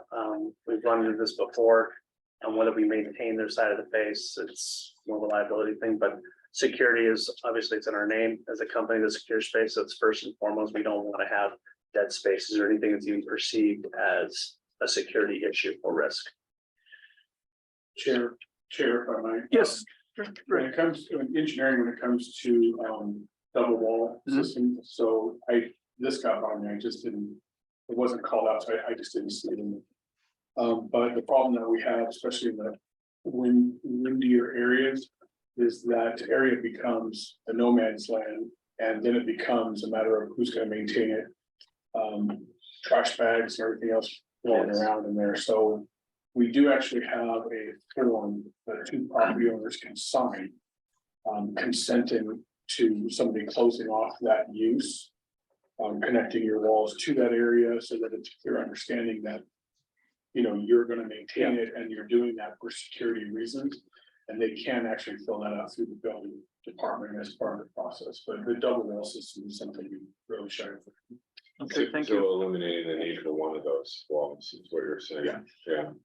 I mean, that I think that's applicable on more than one area on the site. Our industrial neighbors to the east, there's some existing masonry walls as well right there. So One thing that confuses me is the materials on the building. Yeah. On the elevations, just look on page A402, there's 6, 7, 8 different kinds of CMU listed. yes. But I can't tell, are we gonna be looking at a CMU building or a plastered building? Apologies for that. This was a drop on our end in terms of the material list getting updated. I think that some of the renderings you can see in the back, the different CMU, but if I can try to explain what we're showing here. The gray portions of the building in the elevation would be exposed CMU. We typically use a combination of 2 different finishes, a ground face CMU mixed with a split face, and I like to get some striations within the wall to try to scale that building down. I'm not a huge fan of long linear banding on the project. I usually try to design from control joint to control joint in 40 or 60 foot swatches on the building and try to chunk that thing out and use the materials to try to break that and express some verticality at those control joints. And it's worked pretty well for us in the past.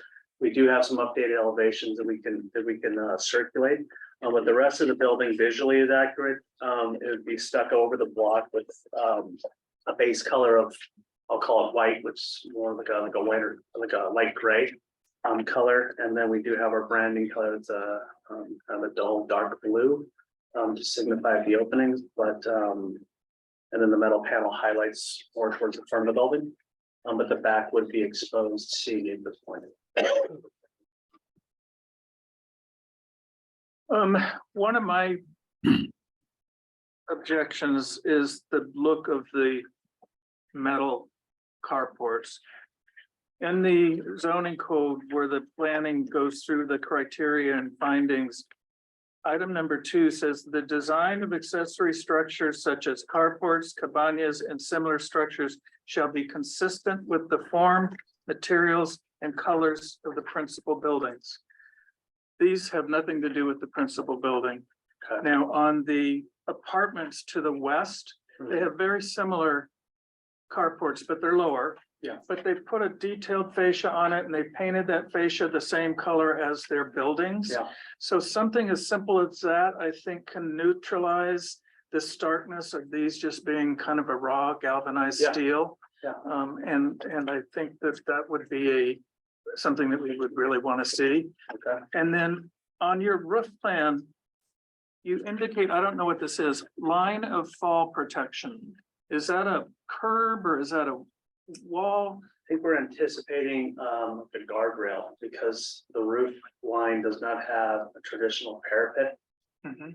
And so we would by code have to provide fall protection around the perimeter of the building. So that would be 42 inches tall. Yes. And so is that gonna look like a stair rail? Or will it be a Yeah. solid wall where it's more like a metal siding? At this point, I mean, we're open to suggestions. I think right now what spec would be like an aluminum handrail type system. You'd see on So other. what it roofs. does is it now makes this a 34 foot tall building instead of 30 foot or 33 and a half. Well, can't that be backed in like 6 feet in from the perimeter? of the It building? is, it's pulled off, Is it? pulled off, yeah. Okay. And then you also have two things labeled elevator roof. Does the elevator shaft continue up a full extra floor above the roof? No, not a full extra floor. There's an overrun. It's usually about 4 feet, 4'6", which from my understanding is not included in the height of the building. To the parapet, and we have mechanical equipment and overruns above the 30 feet. Okay. Any other questions for the applicant? Yeah. John? Go ahead.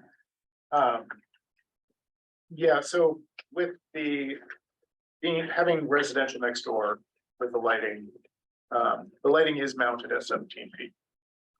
So as you're choosing the fixtures, make sure that they are fully shielded. Now, with that light, light going on next door, you're industrial, they need to have their residential space. And then on the building as you're mounting lights. Do you anticipate continuing the line or will they be dropped down to more pedestrian scale? They're usually dropped down. I think our mounting height is around 12 feet, 14 feet for those, a little bit lower than what a canopy would be. They're down lights, like a wall pack mounted fixture. And I can provide specs to correspond with the lighting plan as well for each one of those fixtures. Yeah, I'd like to see how they work in relation to the floors. Yeah. With your planting plan, you've got 2 trees that it's so windy out there that the fern pine and your live oak they won't make it. We need to. The fern pine and the live oak. Yeah. You'll have a very tough time with it out there. Understood. And then the RV wash. How does that work? Is that something that is manual or is that a mechanical wash they pull into? What's the water? It's a manual wash. It's an amenity for our clients there, our customers. So when you rent a space, you have access to the wash and the RV dump. So it's a masonry structure with a roof, pull the RV in. And it's kind of like the old school. You have the wand mounted on the wall. Because the RVs are tall, we have a little catwalk and you can kind of crawl up to reach up a little bit taller. That's usually coin operated, a machine that They can spray down and wash, I'll have a French drain at the bottom of that, and then before you put your RV away, you can wash it or your boat, wipe it down and clean it, or take it in and out. Okay, is there some kind of pump or anything to pressurize the water that is producing Yes. noise that? Yeah, we have a specification. It's actually a really nice small unit. It's called Splash and Dash. It's a plug and play unit with water and power. It seems to be just enough for us to get minimal amount. It's not a commercial operation, so we don't see a lot of traffic. It's not something that's getting used constantly. So it's not one of the pull through industrial level wash units, but we have installed it on numerous properties with bigger RV facilities than this, and have not had any issues complying with the need of our customers yet. Felt really confident in that spec. Okay, yeah, you've got, quite a few spaces here. Mhm. And that decibel level during season can be going at. So some kind of shielding or sound barrier. Yeah. Is there anything Yeah, I like think, that built in? yeah, I think just the fact that it's on the inside of this facility right here, the masonry walls do shield most of the noise. And we can make sure that we have screening between us and particularly the residents to the west. Goes off the wall there, and all the equipment will be fully enclosed instead of a structure. And is there any recycled water used here, or is this all just bright water? I don't believe so. I can't speak to that right now, but I don't believe so. No. Okay, that's. Sean, did you have something? I did. You're next. I want to, can I go back to staff with a question? Maybe this project's an exception, but you tell me. I'm wondering why, so I know I read this of our own projects in general. So a landscape island required after so many parking spaces, every 9 or 10 spaces. Is that not a requirement on this project? It is, but it's a requirement from my understanding for the public parking area and not necessarily for the carports or storage in the rear. Gotcha. Thank you. So back to the applicant. Yeah, John Walsh. Oh, Sean, sorry, I've got questions for the. Oh. Yeah. To me, the project still seems like, unless I'm confused about something, when I go to your renderings. You're more towards the back, the last few pages. It seems like the project may be a bit more lush than actually depicted on the landscape plans.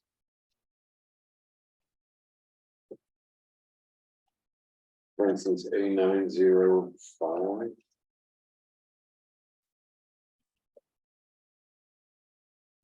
In the put to that landscape plan.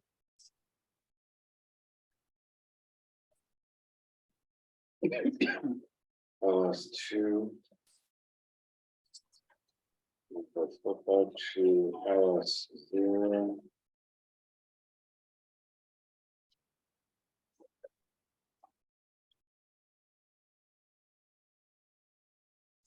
And I think John accurately described that. I think changing some of these plant species is going to be really helpful.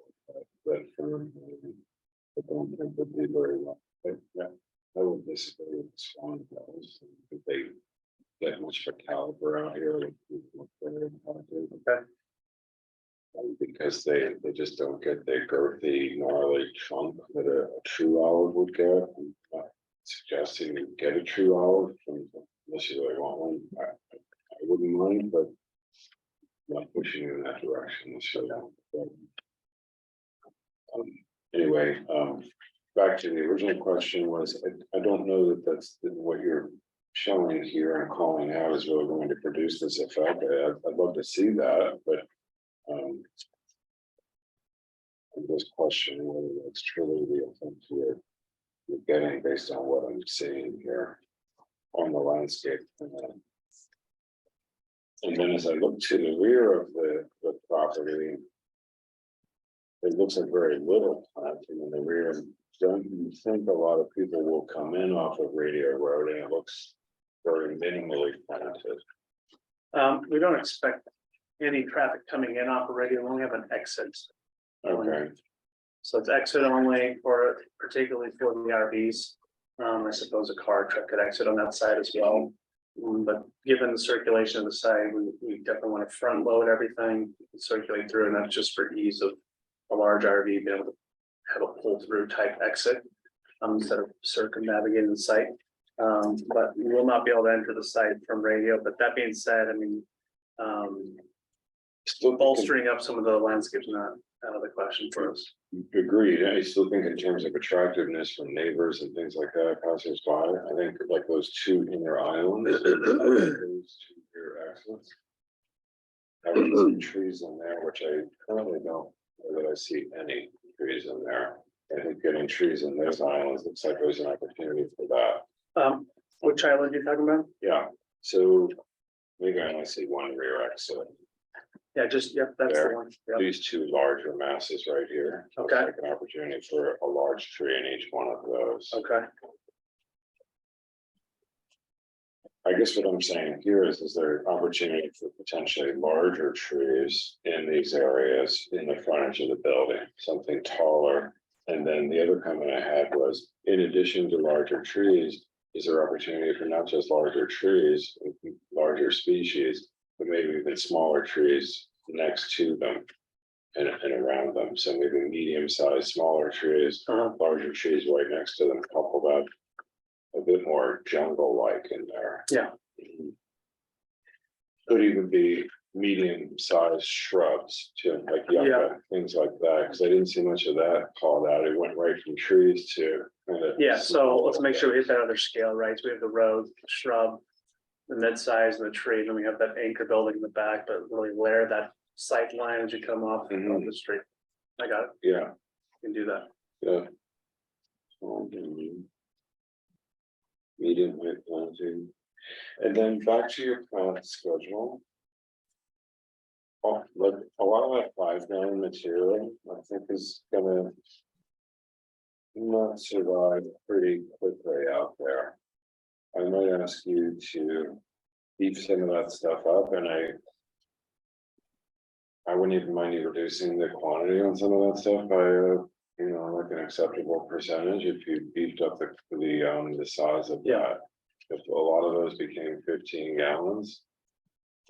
If you were a frugal man, you might reduce the quantity of it and a little more sparingly space them out a bit more, but increase the size. I think that'd be okay, and it should be a lot fuller sooner and a lot hardier to establish. Yeah.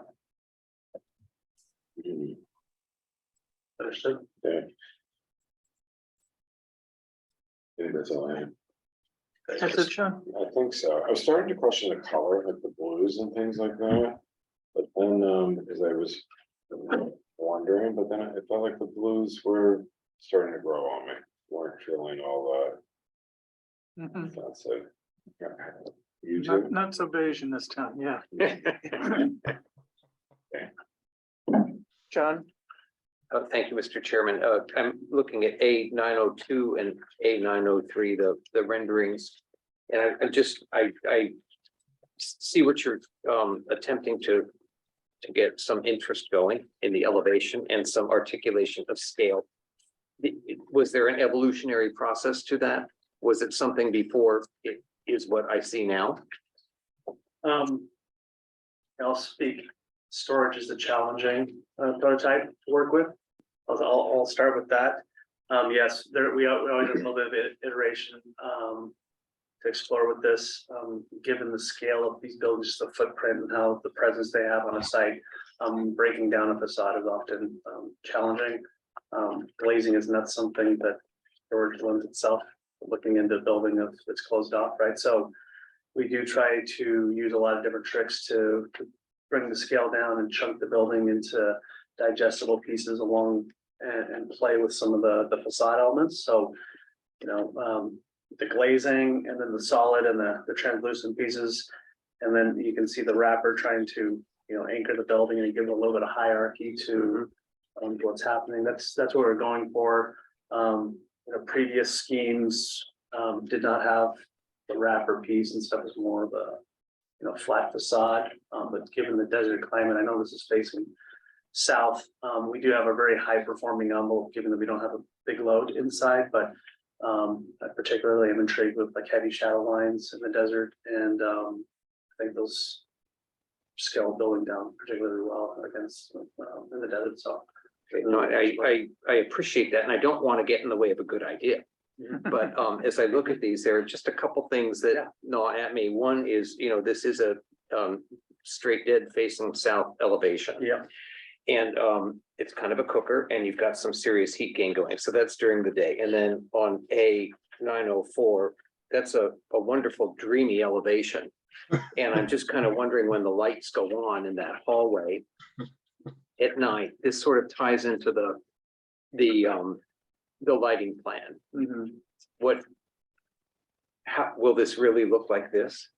They do. I mean, I can show photos. I mean, it's a display area, right? So think of it more of like a retail type display. So it's like a very controlled light. Yes. Those doors are set back about 3 feet, 3'6" from the actual glazing element. We can control that lighting quality, depending on the height of the building and how you the section of as you approach. If you're right up on the glass, I tend to put the lighting elements on the floor to shine up, instead of looking up and seeing the lighting on the building. So we kind of play those tricks, but it's kind of subtle lighting. We don't need anything bright or loud. Some of our competitors go for very, very loud architecture. We tend to lean on our marketing on the internet, and we try to get buildings that are a little more quieter and let subtle colors speak louder when there's a lot of more base building playing. We don't need to make the whole thing blue. We can play with small elements to kind of pop, and I think they're quite a bit louder when you let them kind of sound their own. Right. Okay. Okay, thank you. Yeah. I'm looking at your site plan on 101. Yep. Along Radio Road where you have those parking spaces, is that a carport right up against the property line?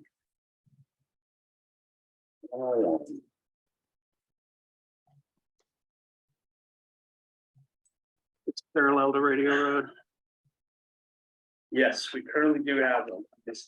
So what I would hope is that you could make that carport shorter than the others. Okay. Since, not everybody needs the 16.5 foot clear space. It's not that many of your overall spaces, but that would make the view up from Radio Road a lot more friendly. Understood, yeah. That's a great idea.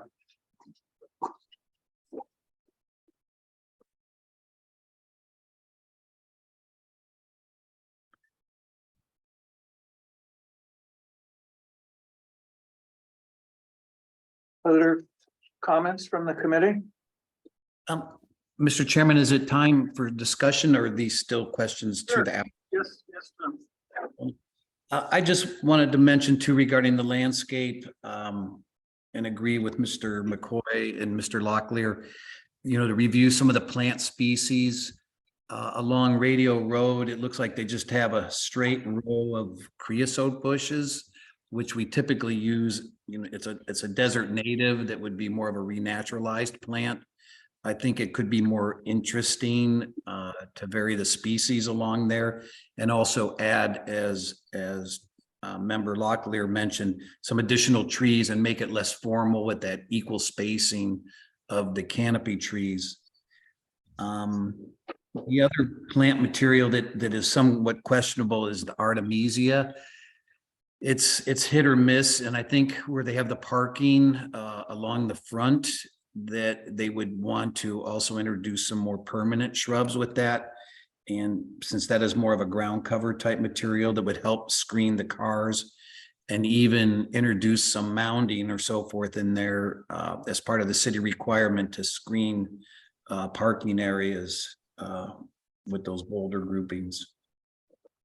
And again, I agree with Member McCoy and on the survivability of some of the tree species. The fern pine is hit or miss.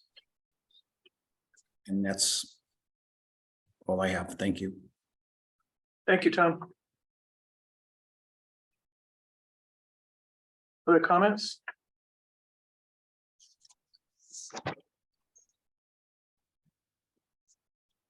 Anybody else?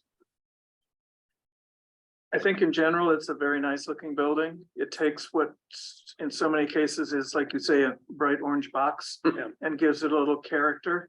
I'm most troubled by the carports, but they are at least behind the building and they're surrounded on three sides by other industrial product, except for that one that's adjacent to the residential that you have a bigger setback, so that mitigates some of the concerns. But I think if you could give us that site section that we were talking about, that really helps to define a lot of these things better, would be important. We can do that. Other comments? We have a motion. Pretty nice project for self-storage. Thank you. Do we also want to see a full site lighting plan as well Yes. with values? So we understand the fall off on the residential sides.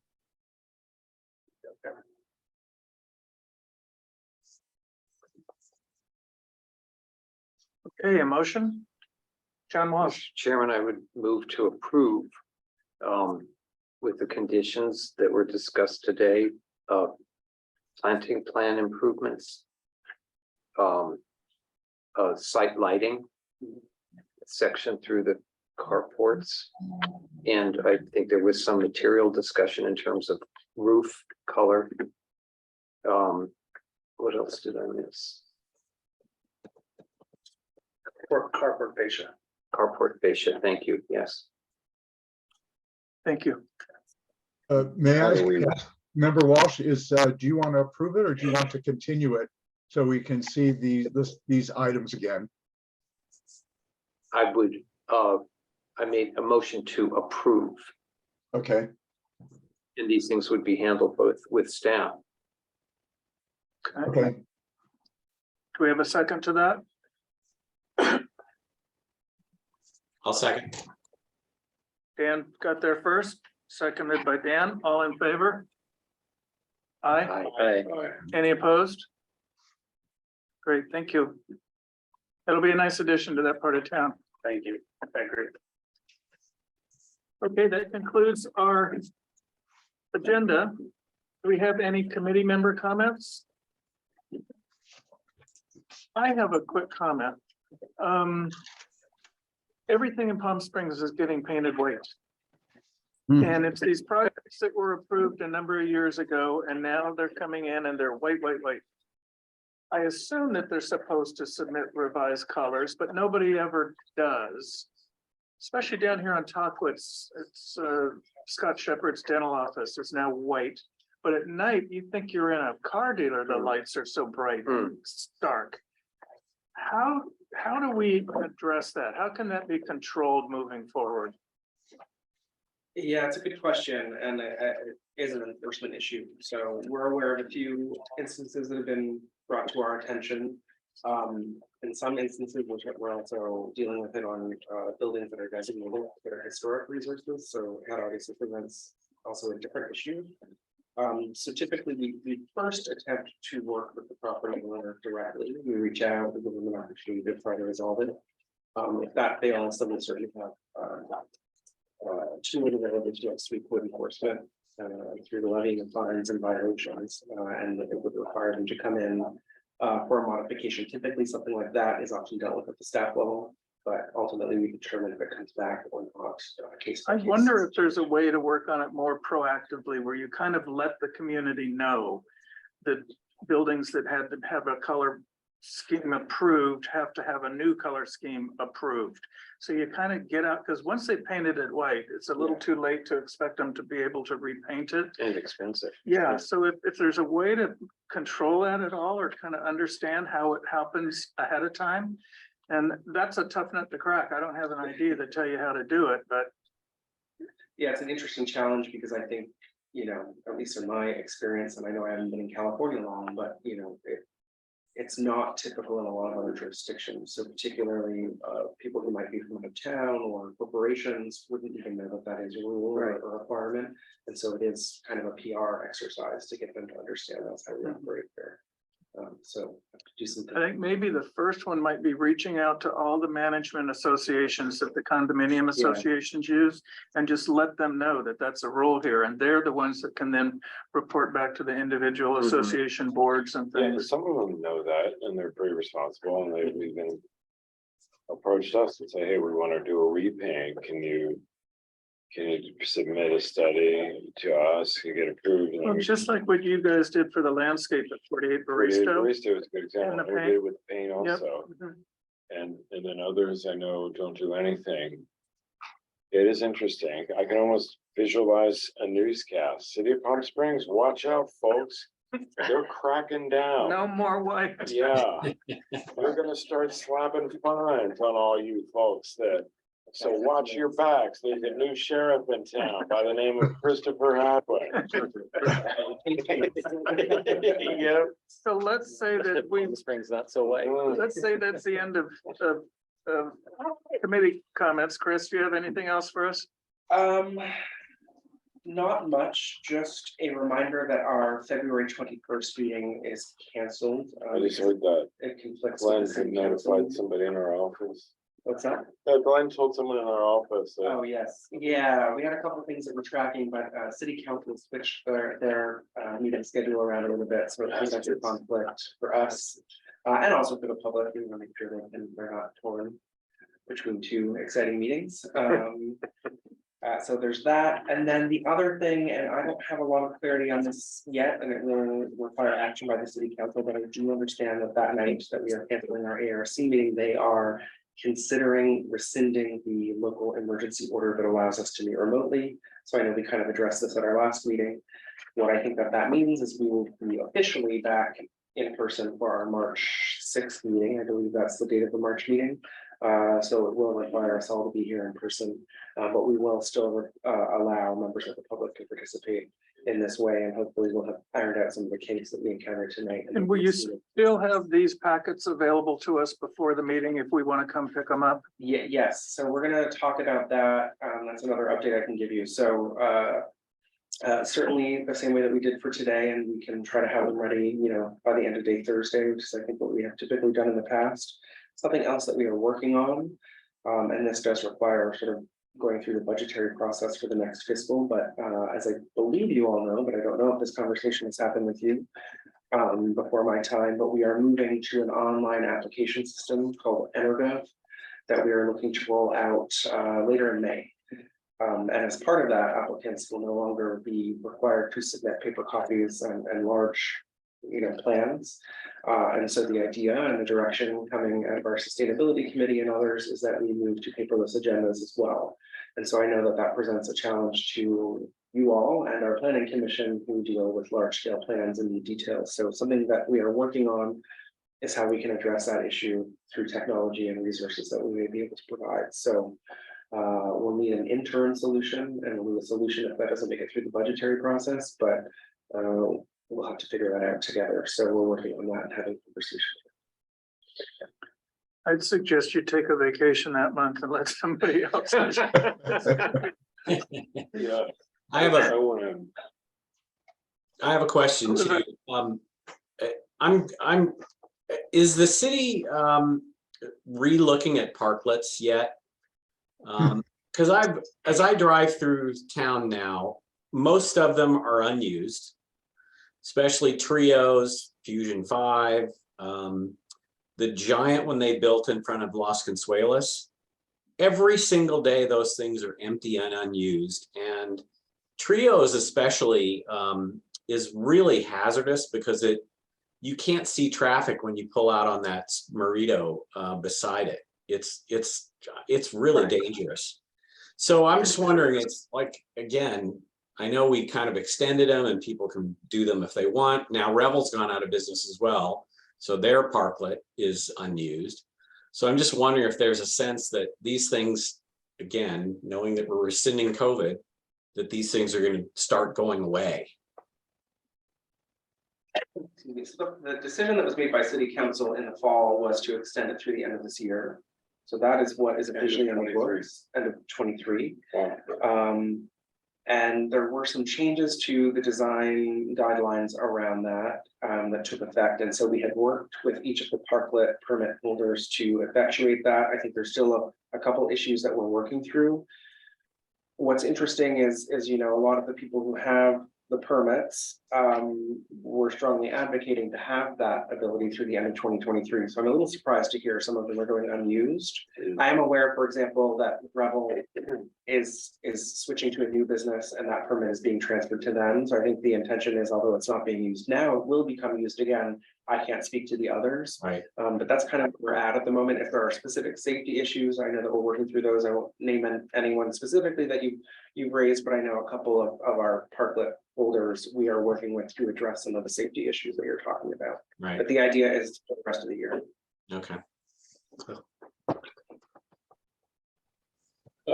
I wanted to make an announcement. I notified Tom and Christopher over the weekend that I'd like to resign from this board in the very near future. So I was trying to make that occur as of March 1st. And the reason for that is I've had some recent kind of not so great news happen at both the office, and some things happen in my personal life. So I need more time in the office with staff and training. And of course, more time with family and stuff. So this becoming more mandatory in person takes me away from both of those things. So I've enjoyed this experience very much. It's helped immensely with lots of different things. Been a great experience for me. I really enjoyed it. I learned a lot. I like you guys very much, and it's just played a great role in my life professionally, and I learned a lot. And was looking forward to doing this for a long time to come. So I'll miss you guys very much, and sorry to see you go. When I got the news, I had heard it before, but Nick in my office reminded me today when Glenn Mallocker mentioned about the late February meeting being canceled, and so it made me that I don't see you guys again until I present our next project, which Nick reminded me he'll be happy to let me do on the next one, since I won't have to recuse. So I thought I might mention that now. So that might be it, folks. We'll miss you. Yeah. Yeah, no kidding. Unless there was a problem with the immediate future and filling that. Well, I role. was going to ask if you could try to recruit somebody, truly an architect, I- that you think might be appropriate. I Okay. think would be really helpful for staff and people to have some Yeah. suggestions. Okay, sadly, I'd love to see Nick step right into this role. I think he'd be a great member, and I spoke that at length. And sadly, he lives in LA now, and his Oh. future is moving more towards that direction. Because I'd love to see him take this position. It'd be great for him in his career also. But if there's anyone else I can think of, I'll certainly think about that. Thank you. There may be a few names, sure, yeah. Amanda's a little too quiet, and it takes some real pulling teeth to get her in here. It usually takes arm twisting. Yeah. With anybody. We'll certainly miss your feedback, but I think the meetings will get a little shorter. I'm sure that was a compliment. Okay, so we're adjourned. Yeah. It's official. Thank you, everybody. Thank you. All right, Sean, stay in touch.